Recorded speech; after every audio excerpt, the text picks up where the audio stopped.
Welcome to my channel Ravi Bava astro TV வாழ்வின் அடையாளம். Hello, எந்த லக்னமாக இருந்தாலும் சரி, 4வது திசை சனி திசை வேலை செய்யாது, 4வது திசை கேது திசை வேலை செய்யாது.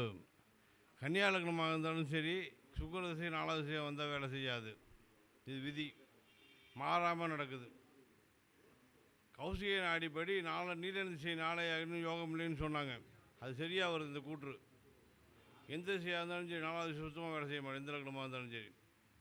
யோகாதிபதினு சொல்லக்கூடிய கன்னியா லக்னம் சுக்கிரன். ஆனால் பாருங்கள், நம்ம நண்பரோட ஜாதகத்தில் சனியில் பிறந்திருக்கார். சனி புதன் கேது சுக்கிர திசை வாஷ் அவுட்டு, பாதி திசை யோகம் பண்ணிச்சு, மீதி திசையில் ஆளை கொன்னே பிடிச்சி.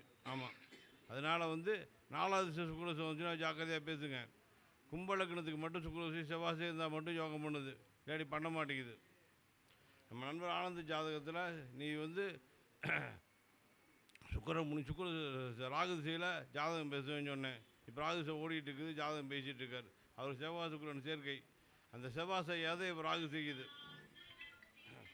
என்னுடைய பேர் ஜெகதீசன். என்னுடைய ஃபோன் நம்பர் 9952887554 கரூர். கரூர் ஜோதிட ஜாம்பவான்களில் கண்ணன் ஐயா அவர்களுடைய சீடர் நமது சதீசன் அவர்கள் மிக சிறப்பான முறையில் நம்ம ஒவ்வொரு திசைக்கும் 4வது திசை எப்படி வேலை செய்யுது, எந்தெந்த திசை வேலை செய்யுதுன்னு அற்புதமாக சொன்னாங்க. அடுத்தது வாருங்கள் உருவம் பேசின நம்ம சதீசனாவுக்கு வாருங்கள் உருவம் குருவின் சார்பாக அடிய நானிலை பாலகிருஷ்ணன் நன்றி வணக்கம் தெரிவித்துக் கொள்கிறேன்.